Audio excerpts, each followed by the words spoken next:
Hello everyone. आज हम solve करेंगे एक्सरसाइज 4.2 का इंट्रोडक्शन।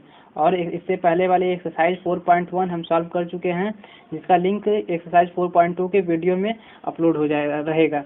तो चलिए अब हम पढ़ते हैं इसका इंट्रोडक्शन। तो इसका इंट्रोडक्शन में सिर्फ और सिर्फ इस चैप्टर में इस एक्सरसाइज में 4.2 में सिर्फ और सिर्फ हर क्वेश्चन प्रॉपर्टी पे बेस्ड क्वेश्चन है।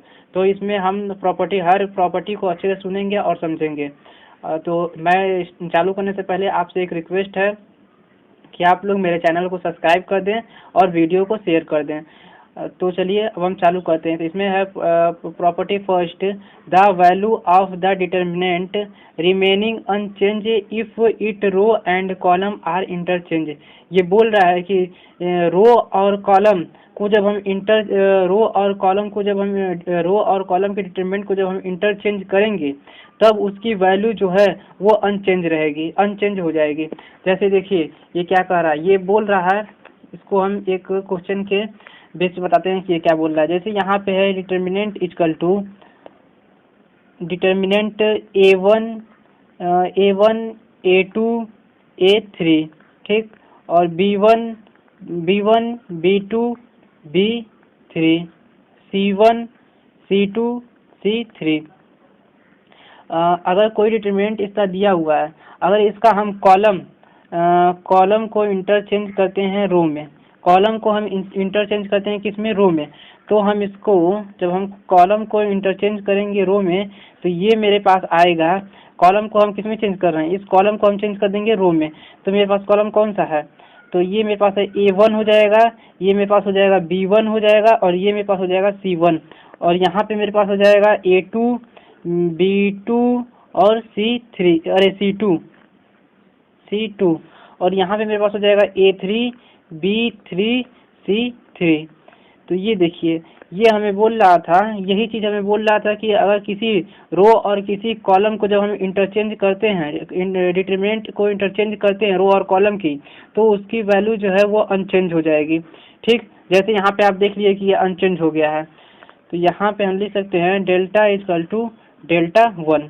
ठीक, अब इसको एक क्वेश्चन पे हम समझाते हैं, इसको क्वेश्चन के बेस पे हम इसको समझाते हैं ताकि और अच्छे से समझ आए। तो हम इसको नीचे समझाते हैं क्वेश्चन के बेस पे।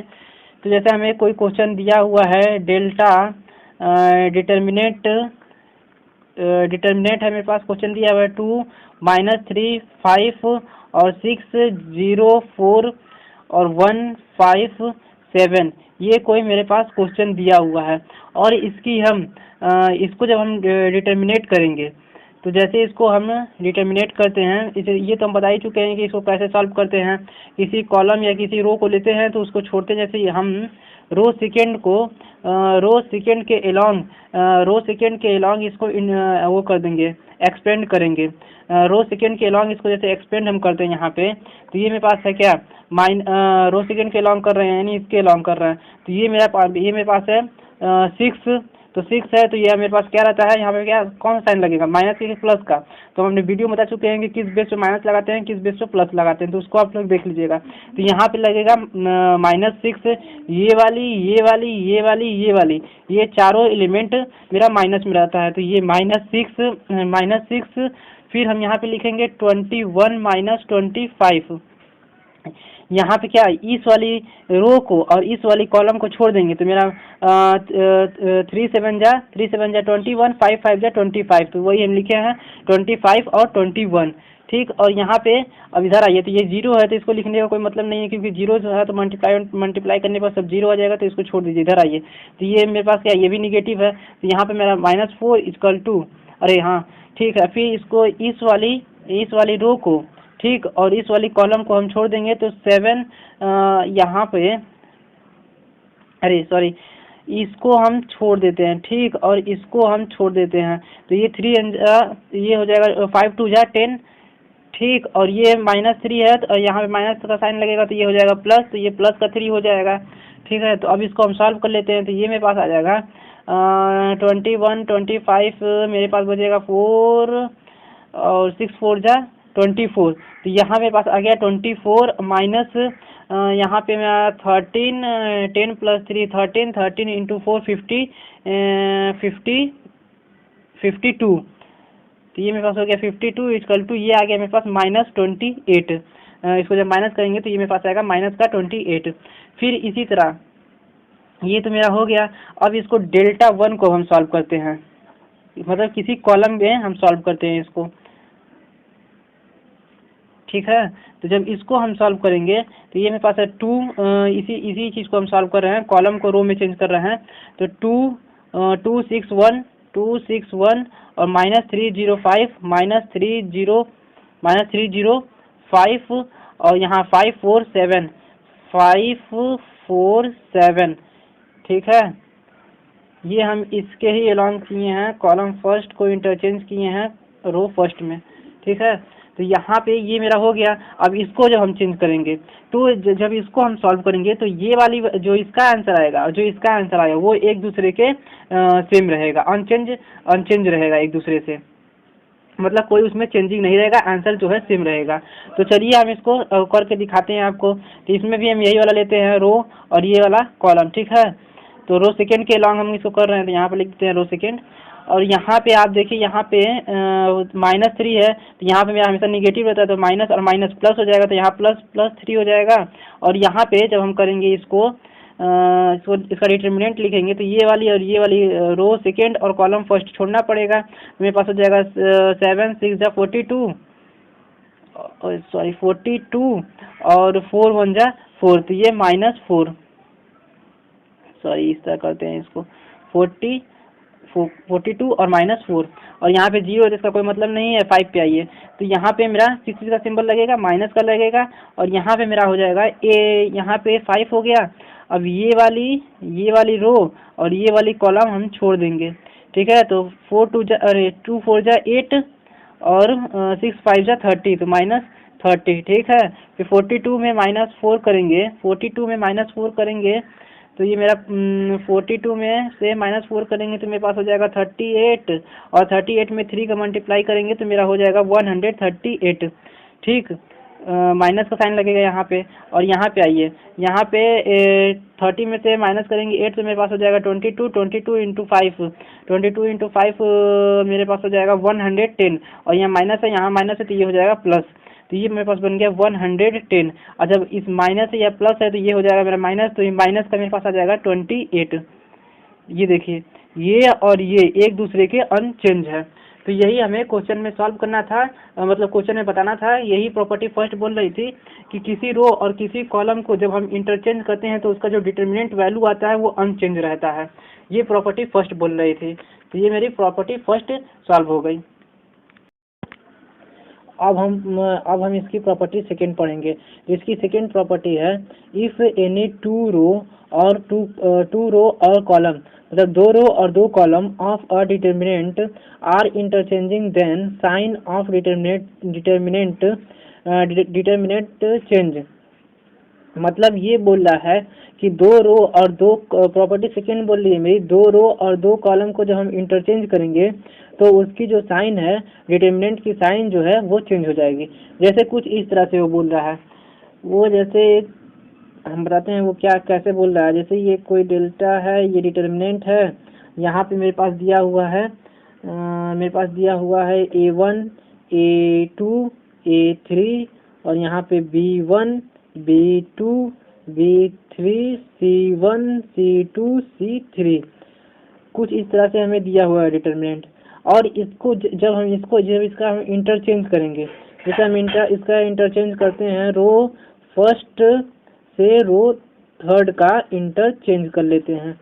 तो जब हम इसका इंटरचेंजिंग करेंगे तो ये मेरे पास हो जाएगा, देखिए डेल्टा 1 इक्वल टू डिटर्मिनेंट, हमें किस में चेंजिंग करना है, रो 1 और रो थर्ड में। रो सेकेंड में कोई चेंजिंग नहीं करना, तो पहले रो सेकेंड हम लिख लेते हैं B1 B2 B3, हमें चेंजिंग करना है फर्स्ट और थर्ड में। तो हम यहाँ फर्स्ट को लिख देते हैं C1 C2 C3, और यहाँ पे हो जाएगा A1 A2 A3, और यहाँ पे साइन जो हमारा लगेगा चेंज करने के बाद जो साइन लगेगा वो हमारा निगेटिव का लगेगा, ठीक। तो यही बोल रहा था कि जब हम किसी रो या किसी किसी कॉलम को जब हम इंटरचेंज करेंगे तो उसकी साइन जो है चेंज हो जाएगी, या तो नेगेटिव या तो पॉजिटिव, वो आप पे डिपेंड करता है। जैसे फिर उसके बाद हम फिर इसको मान लीजिए एक बार और चेंज करना है, तो अगर हम इसको एक बार और चेंज करेंगे तो जैसे यहाँ पे कोई डिटर्मिनेंट है, जैसे उसको हम एक बार और चेंज करते हैं। ठीक, अब हम C1 को C3 में चेंज करते हैं, कॉलम फर्स्ट को कॉलम थर्ड से चेंज करते हैं ना। तो कॉलम सेकंड में कोई चेंजिंग नहीं, तो कॉलम सेकंड लिख लेते हैं C2 B2 A2, और यहाँ पे हो जाएगा C3 B3 A3, और यहाँ पे हो जाएगा C1 B1 A1। और जब यहाँ पर साइन का लगेगा, जब यहाँ पे साइन लगेगा तो यहाँ पे निगेटिव है, तो जब इसकी साइन चेंज होगी तो ये आ जाएगी पॉजिटिव में। तो कुछ यही प्रॉपर्टी जो सेकेंड है कुछ यही बता रही है हमें कि जब हम किसी भी डिटरमिनेंट का जब डिटरमिनेंट को इंटरचेंज करेंगे तो उसका जो साइन है वो चेंज हो जाएगा। तो प्रॉपर्टी सेकेंड मेरी यही थी। अब मेरे पास प्रॉपर्टी थर्ड है। प्रॉपर्टी थर्ड है मेरे पास, इफ एनी टू रो और column of a determinant are identical then value of determinant is zero. ये मेरे हमें बोल रहा है जब दो रो और दो कॉलम आइडेंटिकल मतलब सेम हो, एक जैसा हो, अगर दो रो और दो कॉलम एक जैसा हो तो उसकी जो डिटर्मिनेंट वैल्यू है वो मेरे पास जीरो आएगी। तो चलिए हम आपको बताते हैं ये क्या बोल रहा है, कैसे बोल रहा है। ये बोल रहा है जैसे मेरे पास कोई A1 है A2 है और A3 है, B1 है B2 है और यहाँ पे B3 है, और यहाँ पे A1 है A2 है और A3 है। जैसे हमारे पास जब ये क्या बोला है, दो रो या दो कॉलम देखने में सेम हो, मतलब देखने में सेम हो, तो उसकी डिटरमिनेंट वैल्यू है वो जीरो आएगी। तो इसमें देखिए, इसमें हमें रो फर्स्ट और रो थर्ड देखने में हमें सेम है, एक जैसा है। देखिए A1 A2 A3 A1 A2 A3, तब इसकी वैल्यू जो आएगी, डिटरमिनेंट वैल्यू आएगी इसकी जीरो आएगी। प्रॉपर्टी थर्ड बहुत आसान है और बहुत सिंपल है, इसको ध्यान से थोड़ा सा बस इसको समझ लीजिए सिंपली, और बस इसमें कुछ है नहीं। और एक कॉलम में देख लीजिए, ये रो में देखे हैं, अब एक इसी तरह कॉलम में देख लीजिए। तो कॉलम में मेरे पास है A1 B1 C1, फिर A2 B2 C2, और फिर A1 B1 C1। ठीक है, तो देखिए इसमें हमें कॉलम फर्स्ट और कॉलम थर्ड देखने में सेम है, तो जब ये कॉलम फर्स्ट और कॉलम थर्ड देखने में सेम है तो इसकी जो डिटरमिनेंट वैल्यू आएगी वो जी आएगी। प्रॉपर्टी थर्ड हमें बस यही बोल रहा था। अब मेरी फोर्थ प्रॉपर्टी है। फोर्थ मेरी प्रॉपर्टी है, if each element of a row और column of a determinant is multiply by a constant K then it value get multiply by K. ये बोल रहा है मेरे पास जैसे कोई डिटर्मिनेंट है, जैसे मेरे पास कोई डिटर्मिनेंट है A1 A2 A3 B1 B2 B3 और C1 C2 C3, मेरे पास कोई डिटर्मिनेंट है।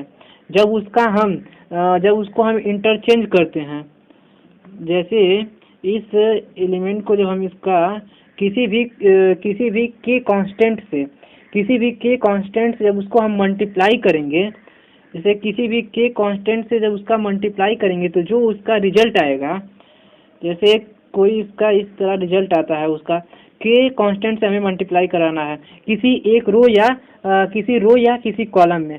आप कमन किसमें भी कराएं, आप रो में कराएं या फिर आप कॉलम में कराएं। यही ने बोला है कि इफ ईच एलिमेंट ऑफ रो और column of a determinant is multiply by constant के, कि किसी भी कांस्टेंट नंबर से किसी भी रो और या किसी भी कॉलम से मल्टीप्लाई कराएं।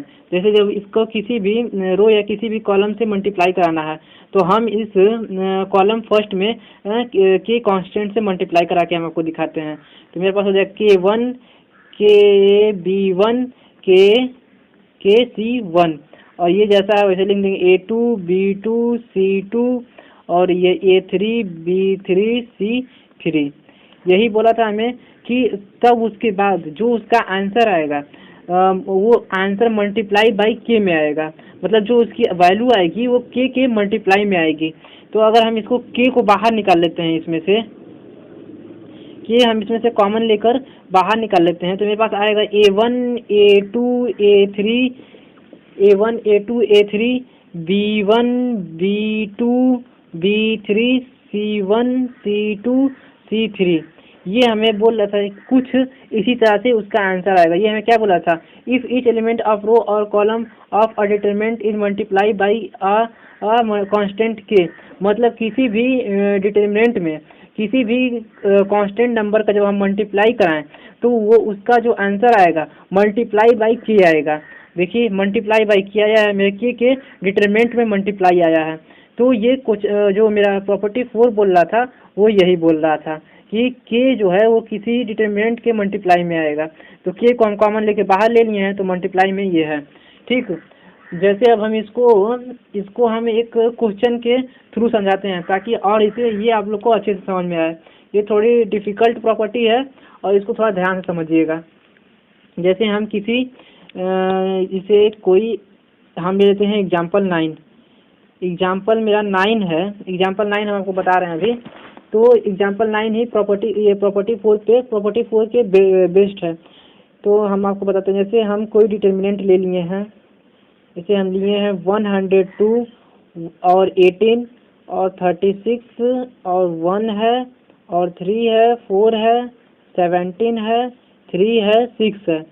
ये जो है ये क्वेश्चन नंबर 9 एग्जाम्पल का क्वेश्चन 9 जो है वो इसमें हमें कोई कांस्टेंट नंबर लेना है। तो देखिए इसमें से कोई कॉमन कांस्टेंट मिल जाए, तो इसमें से देखिए हमें जो इसमें से है क्या कॉमन मिल रहा है, इसमें से हमें कॉमन मिल जाएगा किसमें इसमें से कुछ कॉमन आ रहा है, तो इसमें से मेरे पास कॉमन आ रहा है 6। जैसे यहाँ पे देखिए अगर हम 6 कॉमन ले लेते हैं तो 6 इंटू 17 तो वो हो जाएगा 102 और 6 इंटू 3 हो जाएगा मेरा 18, 6 इंटू 6 मेरा हो जाएगा 36। यहाँ पे 1, यहाँ पे 3, यहाँ पे 4, यहाँ पे 17, यहाँ पे 3, यहाँ पे 6। तो अब देखिए इसमें जो है मेरा इसमें हमें क्या कॉमन मिल रहा है, तो कॉमन इसमें हमें 6 मिल रहा है, तो हम इसमें 6 कॉमन ले लेते हैं। तो 6 जब हम कॉमन ले लेंगे तो मेरे पास क्या आ जाएगा, मेरे पास आ जाएगा 17 और 17 आएगा, 3 आएगा और 6 आएगा और 1 आएगा, 3 आएगा, 4 आएगा, 17 आएगा, 3 आएगा, 6 आएगा। ये देखिए जैसे हम किसी कांस्टेंट नंबर को बाहर ले लिए तो कांस्टेंट नंबर डिटर्मिनेंट ये आया है, उसका डिटर्मिनेंट ये है। ठीक है, 6 का डिटर्मिनेंट ये है। तो अब इसमें हमें देखिए हम ये क्या कहते हैं प्रॉपर्टी 3 में हम पढ़े थे कि जब कोई भी रो जब कोई भी रो एक दूसरे के मतलब सेम हो, कोई भी दो रो जब सेम होता है तो उसका जो डिटर्मिनेंट होता है वो 0 हो जाता है। तो यहाँ पे देखिए यहाँ पे 17 3 6 17 3 6 ये रो फर्स्ट और रो थर्ड एक दूसरे से सेम है, मतलब एक दूसरे के बराबर है। 17 3 6 17 3 6 ये एक दूसरे के सेम है, तो इसकी जो डिटरमिनेंट वैल्यू आएगी वो 0 आएगी। ठीक है, 6 इंटू 0, यहाँ पे 6 है तो 6 इंटू 0, तो इसकी जो आंसर आएगी जो डिटरमिनेंट वैल्यू आएगी मेन वो आ जाएगी मेरी 0। 6 से मल्टीप्लाई करेंगे 0 का तो मेरे पास आ जाएगा 0। तो ये प्रॉपर्टी 4 मेरी यही बोल रही थी कि किसी भी डिटरमिनेंट में के का मल्टीप्लाई कराएंगे, के का मल्टीप्लाई कराने के बाद तो जो की है वो कॉमन लेकर हम बाहर ले लेंगे तो वो उसके डिटरमिनेंट में आएगा। जैसे ये इसके डिटरमिनेंट में आया है ना, 6 का डिटरमिनेंट ये आया है 17 3 6 1 3 4। और ये हम प्रॉपर्टी 3 में पढ़े थे कि दो रो या दो कॉलम एक दूसरे के सेम होता है तो उसकी जो जो उसका रिजल्ट होता है वो 0 हो जाता है। जैसे प्रॉपर्टी हम 3 यहाँ पढ़े थे ना, प्रॉपर्टी हम 3 पढ़े थे कि इफ एनी 2 रो और 2 column of a determinant are identical then value of determinant is 0। जब 2 रो और 2 कॉलम एक दूसरे के सेम होता है तो उसकी वैल्यू जो है वो 0 हो जाती है। तो यही 4 में यही अप्लाई हुआ है प्रॉपर्टी 4 में। प्रॉपर्टी 4 का जब हम exercise 9 question number 9 example question number 9 जो हम सॉल्व कर रहे थे उसमें हमें ये प्रॉपर्टी अप्लाई किया है। तो इसमें हमारी इस क्वेश्चन एक्सरसाइज 9 में क्वेश्चन जो है एग्जाम्पल 9 का जो मेरे पास क्वेश्चन है, इसमें हमें थर्ड और फोर्थ प्रॉपर्टी अप्लाई करके हम इसको सॉल्व किए हैं। ठीक है, तो ये प्रॉपर्टी फोर्थ हो गई। प्रॉपर्टी फोर्थ में एक और चीज़ है जिसे हम आपको बताते हैं। ये प्रॉपर्टी फोर्थ के ही थ्रू ये एक और है, एक प्रॉपर्टी फोर्थ के थ्रू एक और बातें कही गई है इसमें कि if corresponding element of any two row or two column are property then its value is 0। मतलब ये बोल रहा है कि किसी, जैसे यहाँ पे कोई डिटर्मिनेंट है 1 2 3 फिर 2 4 6 फिर 5 7 8, जब ये R1 मान लीजिए, इससे ये R2 है और ये R3 है, जब दो रो और जब क्या बोल रहा है, ये बोल रहा है if corresponding element of any two row और two column are proportion then value is 0। Proportion मतलब क्या होता है? प्रोपोर्शन मतलब होता है रेशियो। जैसे यहाँ पे देखिए ये 1/2 है, ये देखिए ये रो फर्स्ट और रो सेकेंड एक दूसरे के प्रोपोर्शन है। तो ये जैसे देखिए यहाँ पे ये रेशियो में दिया हुआ है, तो 1/2 और 2/4 और 3/6। तो यहाँ पे हो जाएगा 1 और यहाँ पे हो जाएगा 2 2 जा 4, यहाँ पे हो जाएगा, यहाँ पे मेरा हो जाएगा, यहाँ पे 6 होगा, यहाँ पे हो जाएगा मेरा 1 और यहाँ पे हो जाएगा 2। ये बोला था कि ये एक दूसरे के प्रोपोर्शन में हो तो इसकी जो डिटरमिनेंट वैल्यू है वो 0 हो जाएगी। जैसे ये बोला है कि जब दो रो और दो कॉलम सेम प्रोपोर्शन में हो तो उसकी डिटरमिनेंट वैल्यू 0 हो जाती है। बस यही फोर्थ के थ्रू ये एक और बात बताई गई थी। अब हम सॉल्व करेंगे इसकी प्रॉपर्टी फिफ्थ। तो इसकी प्रॉपर्टी फिफ्थ है, इफ सम और all element of a row और column of a determinant are expressed as sum of two और more then the determinant can be expressed as sum of two और more determinant. ये जैसे हमें बोल रहा है कि कोई डिटरमिनेंट दिया हुआ है, हमें कोई डिटरमिनेंट दिया हुआ है, ठीक है, उसके एलिमेंट की सम में जो दिया हुआ है, जब इसको हम सॉल्व करेंगे, इस प्रॉपर्टी को जब हम सॉल्व करेंगे तो इस प्रॉपर्टी को सॉल्व करते समय इसका जो है जो इसके देखिए इसके में ऐड है, इस एलिमेंट के साथ ये लेमडा ऐड है। तो ये हमें बोल रहा है कि हम जब इसको सॉल्व करेंगे तो इसका जो डिटरमिनेंट है वो दो डिटरमिनेंट के सम में लाएंगे। जो इसकी जो वैल्यू आएगी डिटरमिनेंट की, वो वैल्यू दो डिटरमिनेंट के सम में आएगी। जैसे इसमें हम आपको समझाते हैं, जैसे यहाँ पे लेमडा दिया हुआ है, यहाँ लेमडा, तो जरूरी नहीं है कि आपको लेमडा, क्वेश्चन में आपको अल्फा भी दे सकता है, जैसे जो भी आपको दे सकता है, किसी भी एलिमेंट में ऐड हो सकता है। जरूरी नहीं है कि इसी एलिमेंट में रो फर्स्ट वाले एलिमेंट में ऐड हो, किसी भी एलिमेंट में ऐड हो, उसको हमें क्या करना रहता है, उसको हमें दो डिटरमिनेंट का सम में लाना रहता है आंसर। जैसे कुछ इस तरह ये बोल रहा है, जैसे हमें दिया हुआ है ये डिटरमिनेंट, ठीक है, तो इसे हमें दो डिटरमिनेंट के सम में लाना है। तो एक हम A1 B1 C1 कर देंगे और यहाँ पे था A2 B2 C2 और यहाँ पे था A3 B3 और C3। ये एक मेरा बन गया डिटरमिनेंट। ये दो डिटरमिनेंट का सम में बोला है, तो इसका सम हम एक लगा देंगे और एक डिटरमिनेंट हम बना देंगे लेमडा 1। तो यहाँ पे हो जाएगा B1 C1, यहाँ बना देंगे लेमडा 2, तो यहाँ हो जाएगा B2 C2 और यहाँ बना देंगे लेमडा 3, तो ये हो जाएगा B3 C3। ठीक है, तो यही चीज़ हमें बोला था इस प्रॉपर्टी 5 में, हमें यही बोला था कि इफ ऑल एलिमेंट मतलब किसी भी एलिमेंट में कोई सा भी किसी भी लेमडा का चाहे किसी भी चीज़ का सम हो, उसको जब सॉल्व करेंगे तो उसको दो डिटरमिनेंट के सम में सॉल्व करेंगे। कॉलम और determinant are expressed as sum of two और मोर। दो भी हो सकता है, यहाँ पे दो एलिमेंट का भी सम हो सकता है, तीन एलिमेंट का भी सम हो सकता है, चार एलिमेंट का भी सम हो सकता है। Term the determinant can be expressed as sum of two और मोर डिटरमिनेंट। जो इसका सम रहेगा, जो इसका सम है मेरा, ये दो डिटरमिनेंट का भी हो सकता है, तीन डिटरमिनेंट का भी हो सकता है। तो इस वाले जो हम क्वेश्चन सॉल्व किए हैं, इसमें मेरा दो डिटरमिनेंट का सम है। अब इसको हम एक क्वेश्चन के अकॉर्डिंग हम आपको समझाते हैं। अब हम इसी के बेस पे प्रॉपर्टी फिफ्थ के ही बेस पे हम एग्जाम्पल 10 सॉल्व करेंगे। तो एग्जाम्पल 10 में हमें बोला है सो दैट, इस डिटरमिनेंट को सॉल्व करेंगे तो मेरा 0 आएगा, 0 हमें दिखाना है सॉल्व करके, ठीक है। तो इसको अब हम सॉल्व कर लेते हैं। एकदम प्रॉपर्टी फिफ्थ थी, इसमें एकदम अप्लाई कर देना है।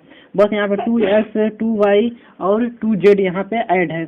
किसी भी रो या किसी भी एलिमेंट में या फिर किसी भी रो में कोई भी किसी भी चीज़ का सम हो सकता है। तो यहाँ पे हमारे पास 2x 2y 2z का सम है। तो चलिए हम इसको सॉल्व कर लेते हैं। दो डिटरमिनेंट का सम करना है हमें, तो दो डिटरमिनेंट का सम यहाँ पे हो जाएगा सिंपली। तो यहाँ पे मेरे पास बन जाएगा एक डिटरमिनेंट यहाँ पे बन जाएगा a और यहाँ पे हो जाएगा x, यहाँ पे हो जाएगा b y और यहाँ पे हो जाएगा c z, ठीक है। एक डिटरमिनेंट तो मेरे पास ये हो गया, इसका सम एक और बन जाएगा। यहाँ पे बन जाएगा a 2x और यहाँ पे बन जाएगा मेरा b 2y और यहाँ बन जाएगा c 2z और z। तो ये देखिए ये मेरे पास बन गया इसका सम। अब हम प्रॉपर्टी फिफ्थ में पढ़े थे, प्रॉपर्टी थर्ड में पढ़े थे कि जब दो आइडेंटिकल सेम हो तो वो तो उसको जो उसकी प्रॉपर्टी है और उसका डिटरमिनेंट है वो 0 हो जाता है। तो इसमें हम ध्यान से देखिए, इसमें ये वाली प्रॉपर्टी रो सेकेंड और रो थर्ड एक दूसरे के सेम है।